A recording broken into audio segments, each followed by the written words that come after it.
चलो वक्रीभवन।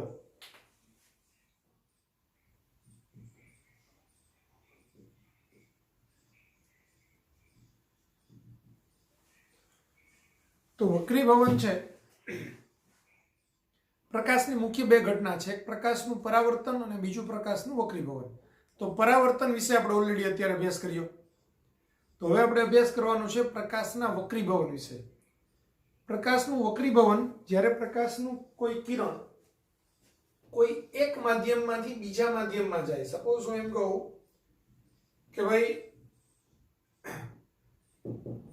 આ એક માધ્યમ છે કોઈ અને આ બીજું માધ્યમ છે, આ માધ્યમ 1 અને આ માધ્યમ 2। તો પ્રકાશનું કિરણ છે માધ્યમ 1 માંથી જ્યારે માધ્યમ 2 માં જઈ રહ્યું હોય ત્યારે અહીંયા આપણે સપાટી દોરેલો લંબ વિચારીએ તો એને જવું હતું આમ સીધી લાઈનમાં, પણ એ કાં તો લંબ તરફ વાંકું વળશે અથવા તો લંબથી દૂર વાંકું વળશે। એ આ બે માધ્યમના વક્રીભવનાંક કેટલા કેટલા છે એના ઉપર આધાર રાખે।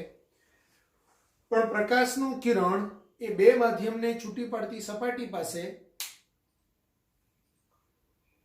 લંબ તરફ વાંકું વળે અથવા તો લંબથી દૂર તરફ વાંકું વળે એ ઘટનાને પ્રકાશનું વક્રીભવન કહેવાય।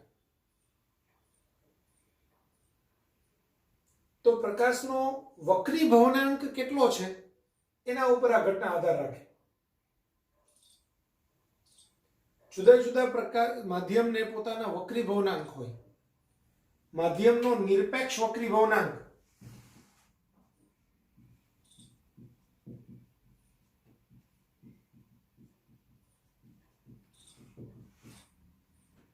n બરાબર c/v એટલે કે શૂન્યાવકાશમાં પ્રકાશનો વેગ છેદમાં આપેલ માધ્યમમાં પ્રકાશનો વેગ। તો શૂન્યાવકાશમાં પ્રકાશનો વેગ છેદમાં આપેલા માધ્યમમાં પ્રકાશનો વેગ એને માધ્યમનો નિરપેક્ષ વક્રીભવનાંક કહેવાય। અને બીજું આવે સાપેક્ષ વક્રીભવનાંક।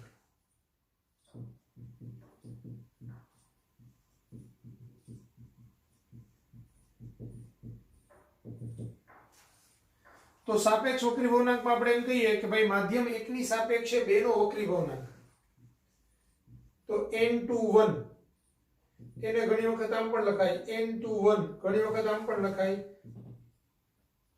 n/1, ઘણી વખત આમ પણ લખાય। માધ્યમ 2 નો માધ્યમ 1 ની સાપેક્ષે વક્રીભવનાંક, જેનો વક્રીભવનાંક હોય તે અહીંયા લખાય, જેની સાપેક્ષે હોય તે પાછળ લખાય। તો માધ્યમ 2 નો માધ્યમ 1 ની સાપેક્ષે વક્રીભવનાંક એને n/1 કહેવાય। તો n/1 એનું સૂત્ર છે n/1 એટલે n2/n1। હવે n2/n1 એટલે c/v2 upon c/v1 થાય। c કેન્સલ થાય, છેદનો છેદ અંશમાં જાય એટલે v1/v2 થાય। અને આગળ આપણે જોઈશું સ્નેલના નિયમ મુજબ, તો n2/n1 એટલે sin θ1/sin θ2 થશે।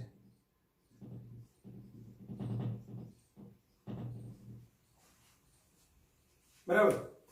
હવે અહીંયા ધ્યાન આપો, સ્નેલનો નિયમ બી સાથે સાથે જ સમજાવી દઉં હું તમને। ધારો કે માધ્યમ 1 માંથી માધ્યમ 2 માં જાય છે, આ ખૂણો છે એને આપાત કોણ કહેવાય θ1। બે માધ્યમને છૂટી પડતી સપાટી પાસે આપાત બિંદુએ આ દોરેલો લંબ કહેવાય.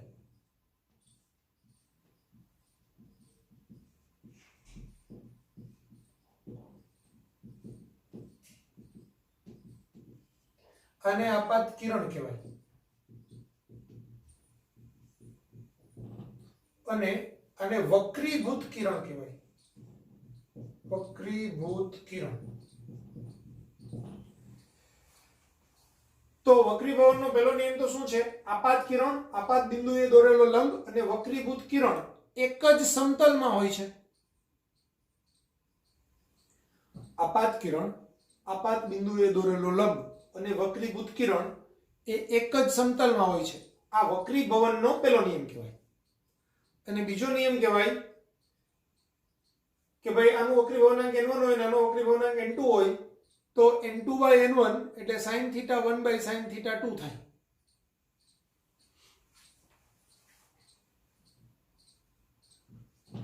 n2/n1 એટલે sin θ 1/sin θ 2. θ1 ને ઘણી વખત આપાત કોણ, એંગલ ઓફ ઇન્સિડન્સ I પણ કહેવાય. θ1 લખાય અથવા I લખાય. અને આ ખૂણાને θ2 લખાય અથવા તો ઘણી વખત R લખાય. Angle of refraction. તો sin θ1 ની જગ્યાએ sin I upon sin R. તો આ જે નિયમ છે n2/n1 બરાબર sin θ 1/sin θ 2 અથવા તો n1 sin θ1 બરાબર n2 sin θ 2 એને સ્નેલનો નિયમ કહેવાય.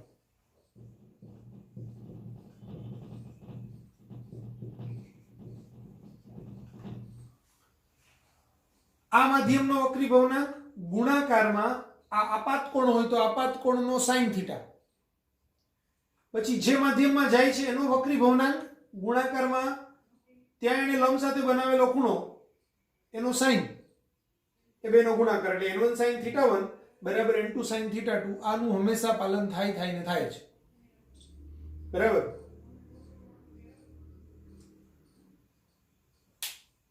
તો n2/n1 એટલે કે માધ્યમ 2 નો માધ્યમ 1 ની સાપેક્ષે વક્રીભવનાંક બરાબર sin θ 1/sin θ 2. આપાત કોણનું sin θ છેદમાં વક્રીભૂત કોણનું sin θ, એ ગુણોત્તર સરખો હોય હંમેશા. અથવા તો આપણે એમ કહી શકાય કે n1 sin θ1 બરાબર n2 sin θ 2 વ્યાપક રીતે dash dash dash equal to n sin θ I. આવું હોય.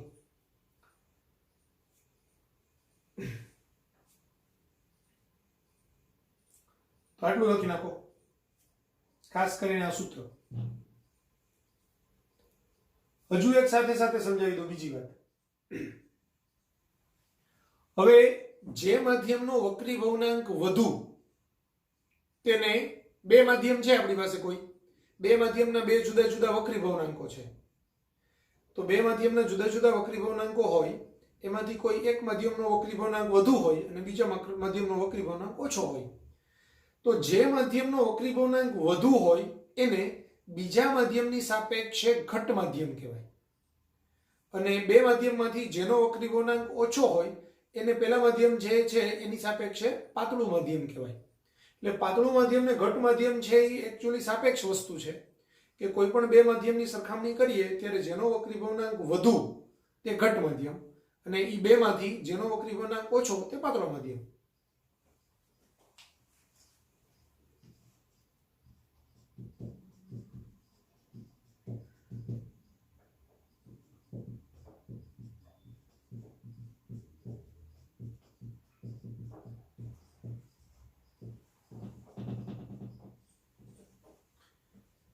તો એને પ્રકાશીય ઘટ માધ્યમ કહેવાય એકચ્યુઅલી.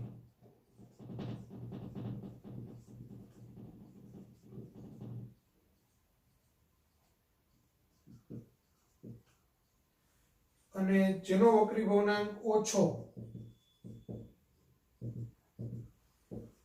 તે પ્રકાશીય પાતળું માધ્યમ. બે માધ્યમમાંથી જે માધ્યમનો વક્રીભવનાંક વધુ તેને પ્રકાશીય ઘટ માધ્યમ કહેવાય અને જેનો વક્રીભવનાંક ઓછો તેને પ્રકાશીય પાતળું માધ્યમ કહેવાય. હવે પ્રકાશીય ઘટ માધ્યમમાંથી જ્યારે કિરણ પ્રકાશીય પાતળા માધ્યમમાં આવે તો શું થાય, અને પ્રકાશીય પાતળા માધ્યમમાંથી કિરણ જ્યારે પ્રકાશીય ઘટ માધ્યમમાં આવે તો શું થાય, એ આપણે સમજી લઈએ. હું એમ કહું કે આ પ્રકાશીય પાતળું માધ્યમ છે અને આ ઘટ માધ્યમ છે. પાતળું માધ્યમ મતલબ વક્રીભવનાંક ઓછો. તો જ્યારે પ્રકાશનું કિરણ પાતળા માધ્યમમાંથી ઘટમાં જાય,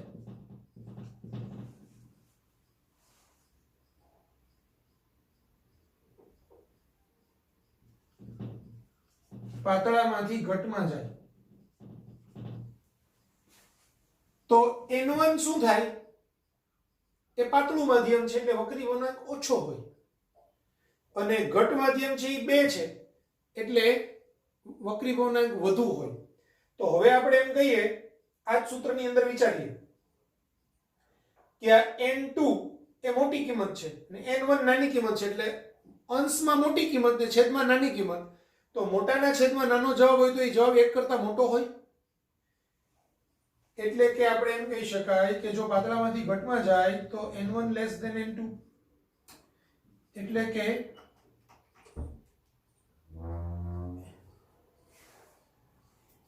N1 is less than N2 by N1. પણ N2 by N1 એટલે sin theta 1 by sin theta 2. તો N2 by N1 એટલે sin theta 1 upon sin theta 2. એનો મતલબ એવો થયો કે sin theta 2 is less than sin theta 1, એટલે કે theta 2 is less than theta 1. હવે theta 2 is less than theta 1 નો મતલબ એવો થાય કે theta 1 ખૂણો મોટો છે અને theta 2 ખૂણો નાનો છે. theta 2 ખૂણો નાનો છે મતલબ પ્રકાશનું કિરણ જેમ જતું હતું એની જગ્યાએ એ લંબ તરફ વાંકું વળે. તો આનો મતલબ એવો થાય કે લંબ તરફ વાંકું વળે.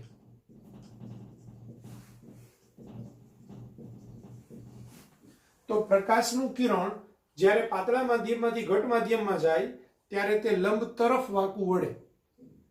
તો આને યાદ એમ રાખશું, પાતળામાંથી ઘટમાં જાય તો પાતળું એમાંથી ઘટમાં જાય એટલે બે માધ્યમમાંથી જે પહેલું માધ્યમ હોય એ વાંચવાનું. તો પહેલું માધ્યમ પાતળું છે, પાતળું એટલે 3 અક્ષર યાદ રાખવાની ટ્રીક છે.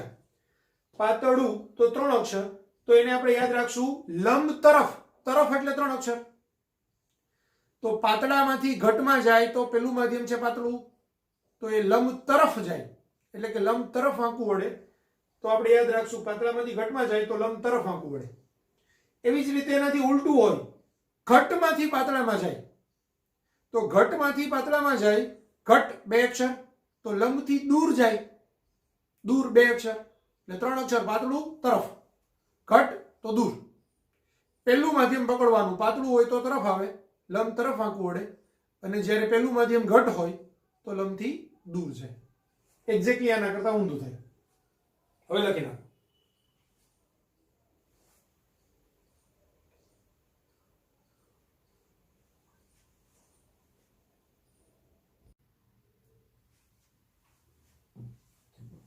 પછી ઘટમાંથી પાતળા માધ્યમમાં જાય.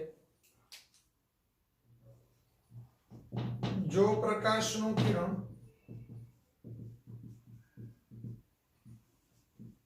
ઘટ માધ્યમમાંથી પાતળા માધ્યમમાં જાય તો લંબથી દૂર જાય છે.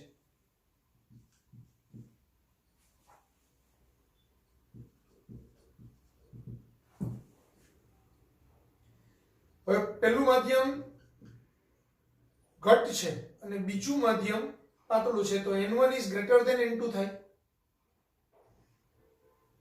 એટલે 1 is greater than N2 by N1 થાય. પણ N2 by N1 એટલે sin theta 1 by sin theta 2, એટલે sin theta 2 is greater than sin theta 1 થાય. એટલે કે theta 2 is greater than theta 1 થાય.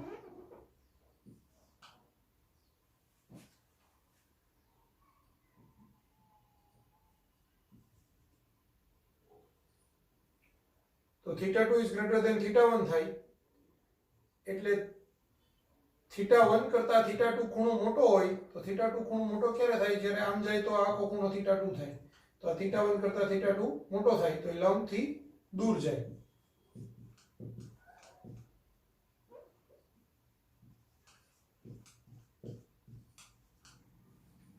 બરાબર. તો ઘટ માધ્યમમાંથી પાતળા માધ્યમમાં જાય તો લંબથી દૂર જાય, અને પાતળા માધ્યમમાંથી ઘટ માધ્યમમાં જાય તો લંબ તરફ વાંકવું પડે.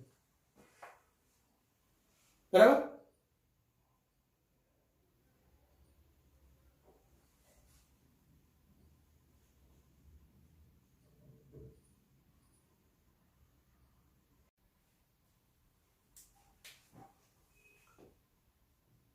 હવે કાચનો વક્રી ભવનાંક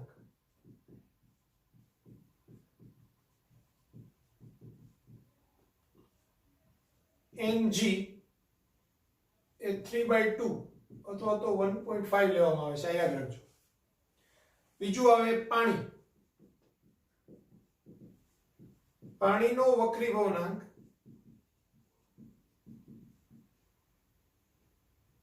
એ Nw એ 4/3 અથવા તો 1.33 લેવામાં આવે છે.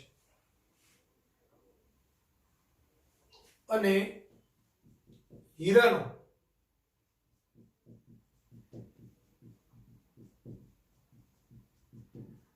ડાયમંડ Nd તો એ 12/5 અથવા તો 2.4 લેવામાં આવે છે. તો આ ત્રણે ત્રણના નિરપેક્ષ વક્રી ભવનાંકો છે.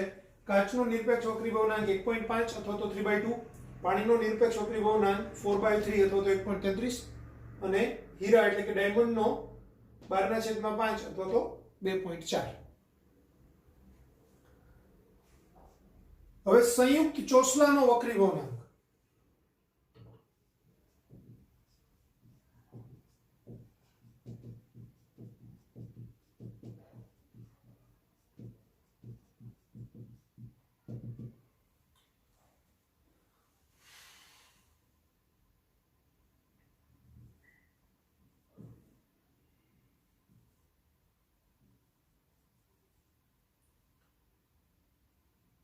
સપોઝ આ હવા છે, આ હવા છે,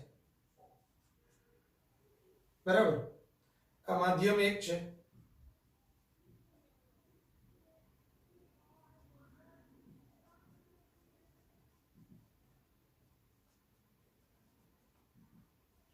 માધ્યમ 3 છે.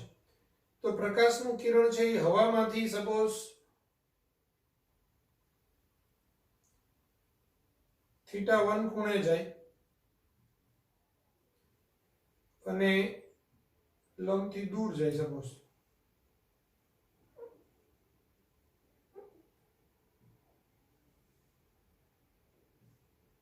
આ θ2, તો અહીંયા પાછું આપાત કિરણ છે θ2 ખૂણે જ આપાત થશે. આ લંબથી દૂર જાય તો અહીંયા θ3 આવે, આ θ3 હશે તો અહીં θ3 થશે,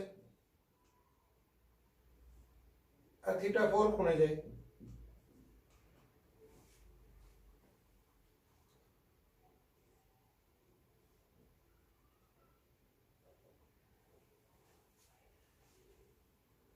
તો આ બી θ4 થશે.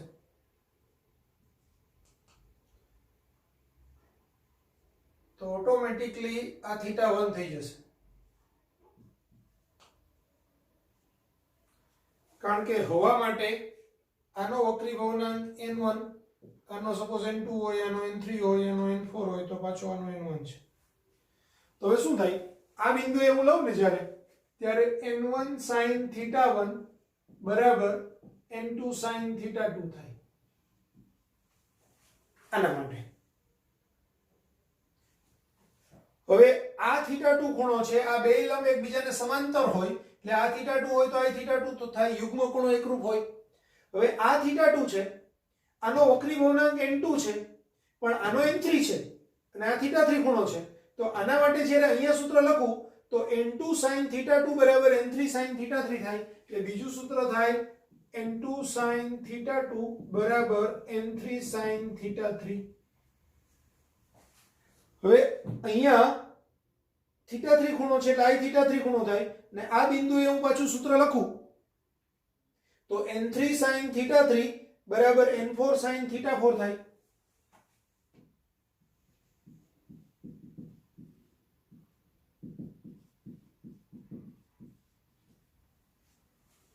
હવે અહીંયા પાછું સૂત્ર લખું તો n4 sin θ4 બરાબર અહીંયા સપોઝ આપણને ખબર નથી θ5 લખું પહેલા હું પછી આપણે સાબિત કરશું કે θ5 બરાબર θ1 જ થાય પણ આ હવા છે એટલે હવાનો વક્રી ભવનાંક તો n1 જ છે એ ફિક્સ છે તો અહીંયા સૂત્ર આવશે n4 sin θ4 બરાબર n1 sin θ5. હવે આના બરાબર આ તો આના બરાબર આ છે પછી આના બરાબર આ છે અને આના બરાબર આ છે તો આપણે આમ લખી શકાય કે n1 sin θ1 બરાબર n2 sin θ2 બરાબર n3 sin θ3 બરાબર n4 sin θ4 બરાબર n1 sin θ5. હવે આને અને આને હું સરખાવું તો n1 sin θ1 બરાબર n1 sin θ5 તો આ બે કેન્સલ થાય sin θ1 બરાબર sin θ5 એટલે કે θ1 બરાબર θ5 એનો મતલબ એવો થયો કે આ θ5 બરાબર θ1 જ છે.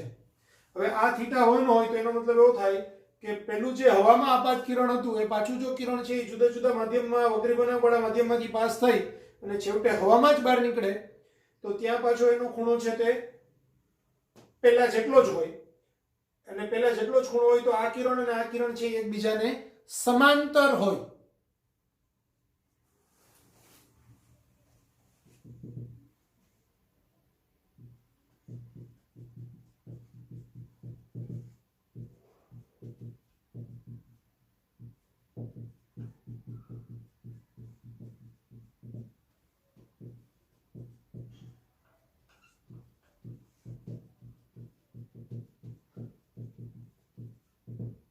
તો આપાત કિરણ અને છેલ્લું નિર્ગમન કિરણ એકબીજાને સમાંતર હોય છે.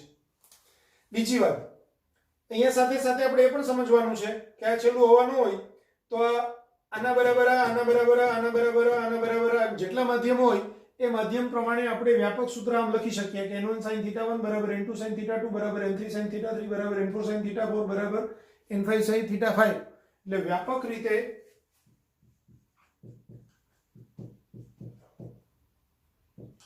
n1 sin θ1 બરાબર n2 sin θ2 બરાબર n3 sin θ3 બરાબર ડેશ ડેશ ડેશ એટલે કે n sin θ બરાબર અચળ.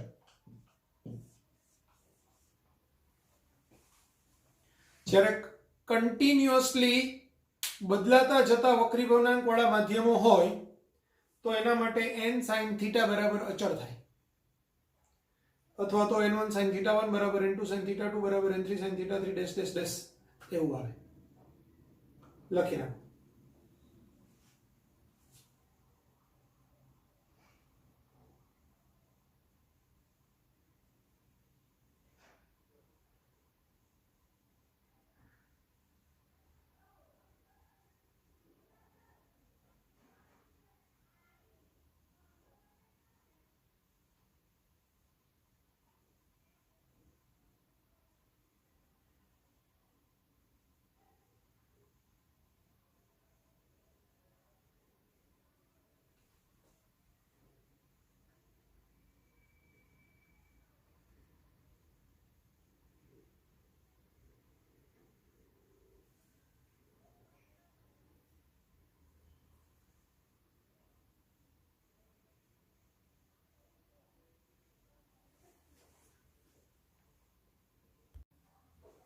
બીજી એક વસ્તુ બી એ સાથે સાથે આપણે સમજી લઈએ.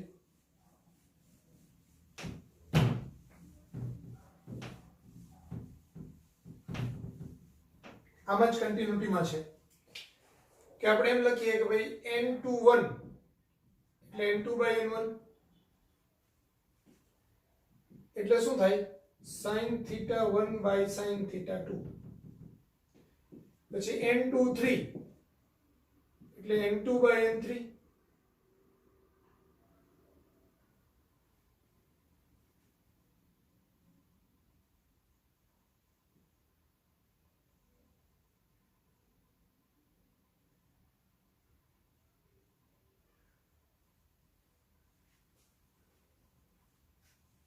નહીં, n12 એટલે n1 by n2 એટલે sin theta 2 by sin theta 1, પછી n23 એટલે n2 by n3 એટલે sin theta 3 by sin theta 2, પછી n34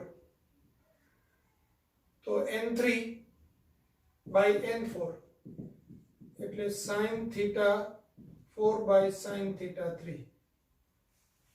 હવે જો n12 ગુણાકારમાં n23 ગુણાકારમાં n34 હોય તો sin theta 2 by sin theta 1 ગુણાકારમાં sin theta 3 by sin theta 2 ગુણાકારમાં sin theta 4 by sin theta 3 આવું થાય. તો આ sin theta 2 cancel, sin theta 3 cancel એટલે sin theta 4 ના છેદમાં sin theta 1 થાય. હવે sin theta 4 ના છેદમાં sin theta 1 થાય એટલે n14 થાય. તો માધ્યમ 1 નો 2 ની સાપેક્ષે વક્રી ગુણાંક ગુણાકારમાં 2 નો 3 ની સાપેક્ષે વક્રી ગુણાંક ગુણાકારમાં 3 નો 4 ની સાપેક્ષે વક્રી ગુણાંક, તો એનો જવાબ માધ્યમ 1 નો માધ્યમ 4 ની સાપેક્ષે વક્રી ગુણાંક n14 આવે. એને બીજી રીતે આપણે ડાયરેક્ટ આમ સાબિત કરવું તો કરી શકાય. આના બરાબર હવે n12 એટલે n1 by n2 23 એટલે ગુણાકારમાં 23 તો n2 by n3 ગુણાકારમાં 34 તો n3 by n4. આ બે કેન્સલ તો n1 by n4 એટલે n14 આમ પણ લખી શકાય. ક્લિયર? બીજું n12 ગુણાકારમાં n21 બરાબર 1 થાય તો દેખીતી રીતે થાય, કારણ કે n12 એટલે n1 by n2 ગુણાકારમાં n21 એટલે n2 by n1 એટલે આ બે કેન્સલ થાય એટલે આન્સર 1 આવે. તો આના પરથી ફાયદો એ થાય કે n12 બરાબર 1/n21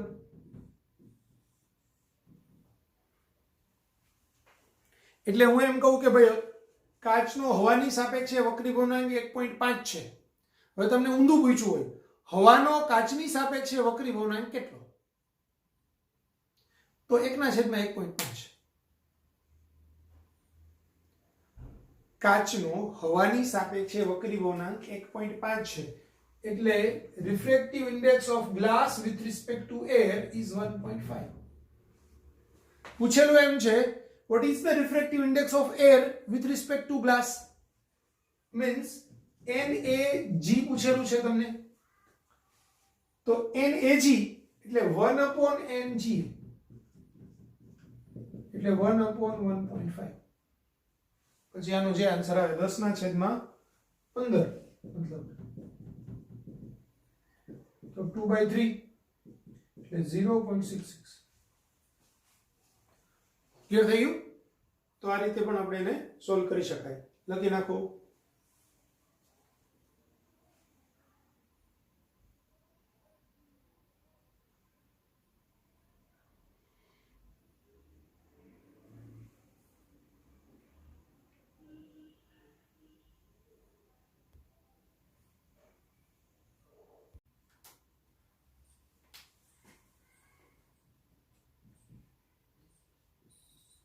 માધ્યમનો વક્રી ભવનાંક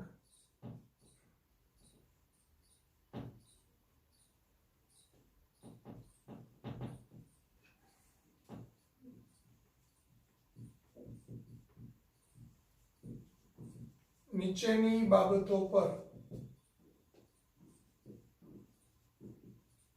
આધાર રાખે છે.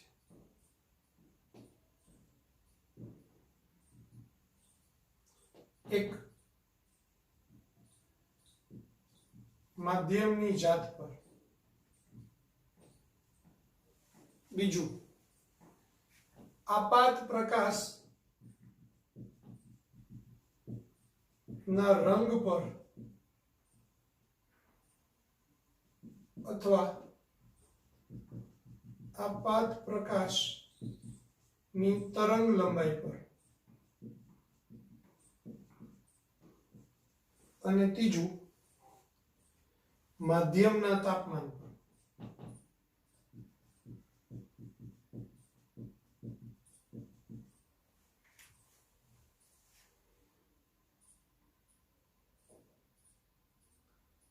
માધ્યમની જાત ઉપર જુદા જુદા માધ્યમ છે, એ હવા, પાણી, કાચ, તો બધાના વક્રીભવનાંક જુદા જુદા હોય. હવે ધારો કે કાચ છે તો કાચનો વક્રીભવનાંક બધા જ રંગના પ્રકાશ માટે સરખો હોતો નથી. કાચનો વક્રીભવનાંક છે એ ગ્રીન કલર માટે જુદા હોય, યલો કલર માટે જુદો હોય, વ્હાઇટ કલર માટે જુદો હોય, એમ રેડ કલર માટે જુદો હોય. તેનો વક્રીભવનાંકના મૂલ્યો એ એના રંગ અથવા તો તરંગ લંબાઈ માટે જુદા જુદા હોય. જુદી જુદી તરંગ લંબાઈ માટે એના વક્રીભવનાંકના મૂલ્યો જુદા જુદા હોય. અને માધ્યમના તાપમાન પર તો ધારો કે આપણે કાચ લઈએ તો કાચનું છે 0 ડિગ્રી સેલ્સિયસ કાચ હોય અને 500 ડિગ્રી સેલ્સિયસ કાચ હોય, એ જ કાચ. તો બેયના વક્રીભવનાંકના મૂલ્યો છે તે જુદા જુદા હોય. એમાં કોઈ પણ માધ્યમનું તાપમાન ઓછું હોય તો એમાં એનો વક્રીભવનાંક વધુ હોય. તાપમાન વધતા વક્રીભવનાંક ઘટે છે. તાપમાન વધતા વક્રીભવનાંક ઘટે છે. સમજો, આપણી પાસે નિરપેક્ષ વક્રીભવનાંકનું સૂત્ર છે C/V. હવે હું એમ કહું કે શૂન્યાવકાશમાં કોઈ પ્રકાશ છે એની તરંગ લંબાઈ λ0 છે અને આપેલા માધ્યમની અંદર એની તરંગ લંબાઈ છે તે λ છે, તો આપણે આમ લખી શકાય C = f λ0 છેદમાં V = f λ. કારણ કે પ્રકાશનું કિરણ એક માધ્યમમાંથી બીજા માધ્યમમાં જાય છે ત્યારે માત્ર એની તરંગ લંબાઈ બદલાય છે, એનો વેગ બદલાય છે, એની આવૃત્તિ બદલાતી નથી.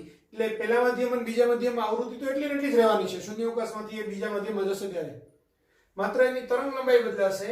એટલે વક્રીભવનાંકનું એક સૂત્ર છે λ0/λ. એટલે એ λ પર, એટલે કે આપાત પ્રકાશની તરંગ લંબાઈ પર આધાર રાખે. ને તરંગ લંબાઈ જો બદલાય તો એનો રંગ બદલાય, એટલે કે રંગ પર આધાર રાખે, એમ કહી શકાય. તો આ સૂત્ર પણ અગત્યનું છે. n = C/V એટલે કે f λ0/f λ એટલે λ0/λ. પ્રકાશનું કિરણ એક માધ્યમમાંથી બીજા માધ્યમમાં જાય ત્યારે આવૃત્તિ બદલાતી નથી.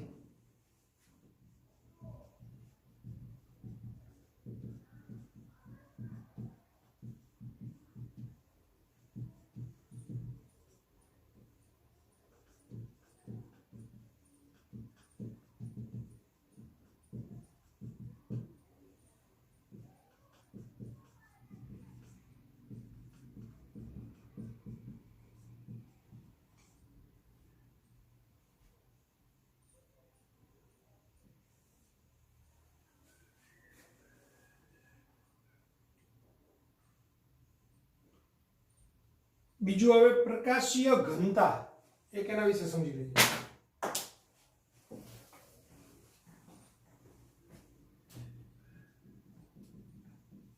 પ્રકાશીય ઘનતા ઓપ્ટિકલ ડેન્સિટી કહેવાય એને. પ્રકાશીય ઘનતાને ઓપ્ટિકલ ડેન્સિટી.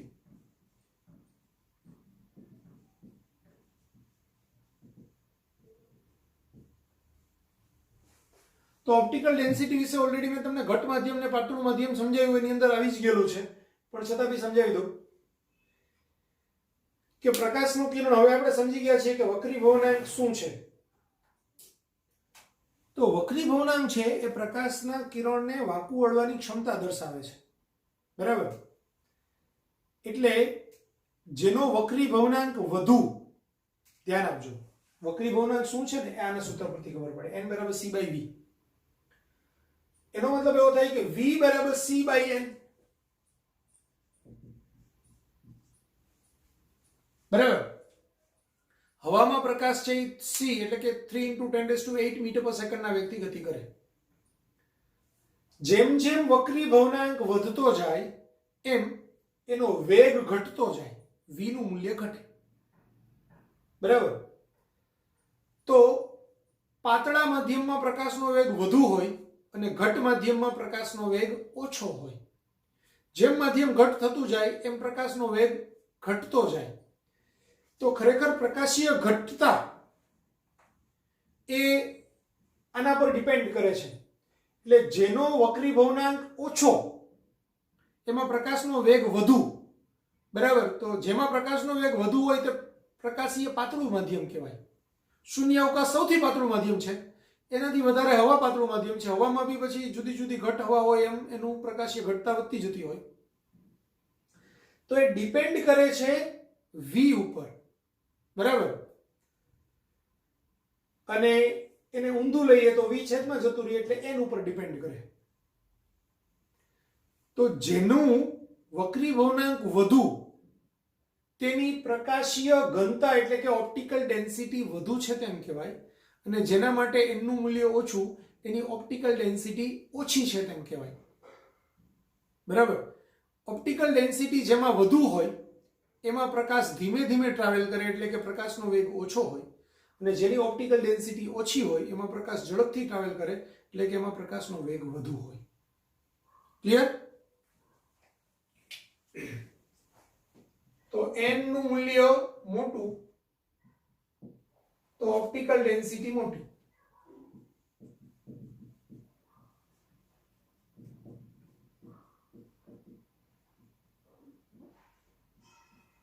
ઓપ્ટિકલ ડેન્સિટી મોટી એવા માધ્યમમાં V ઓછો હોય, અને n નું મૂલ્ય નાનું હોય એમાં ઓપ્ટિકલ ડેન્સિટી ઓછી હોય અને એમાં V નું મૂલ્ય વધુ હોય.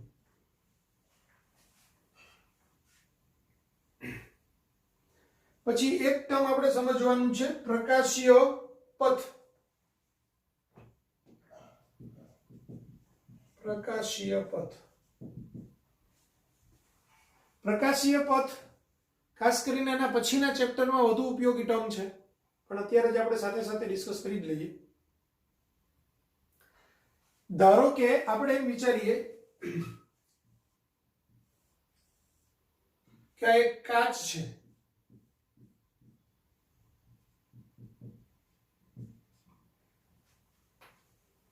બરાબર, અને નીચે હવા છે.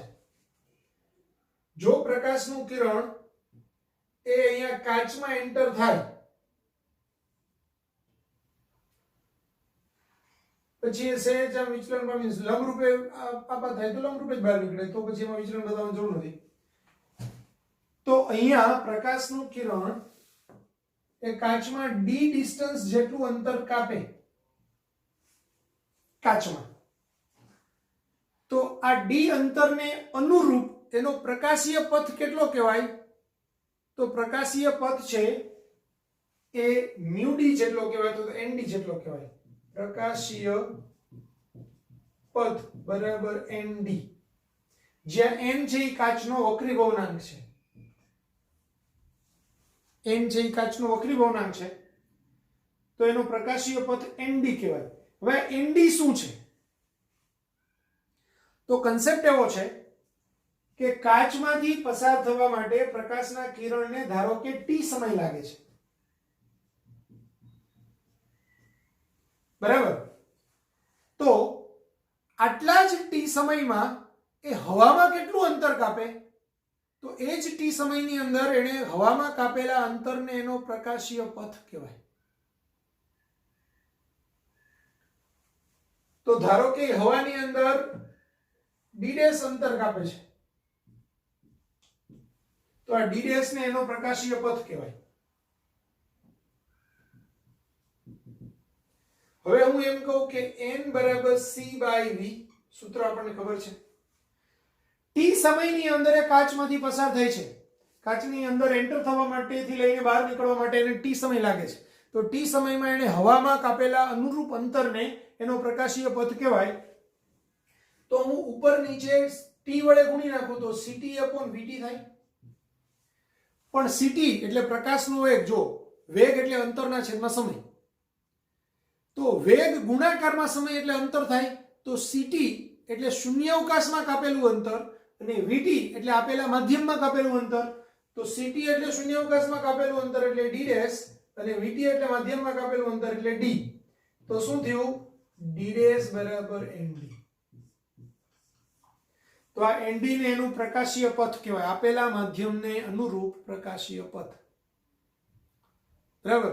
તો આ જ્યારે આપણે પથ તફાવતની વાત આવશે આગળના નેક્સ્ટ ચેપ્ટરની અંદર, ત્યારે પથ તફાવત લેવા માટે આપણે આ પ્રકાશીય પથનો ગુણાંક આપણે ગણતરી કરવી પડશે કે એક બાજુ હવામાંથી અંતર કાપે તો બીજી બાજુ કાચમાંથી અંતર કાપતું હોય તો બેના પ્રકાશીય પથનો ડિફરન્સ લઈએ ત્યારે આપણને પથ તફાવત મળે. લખી નાખો.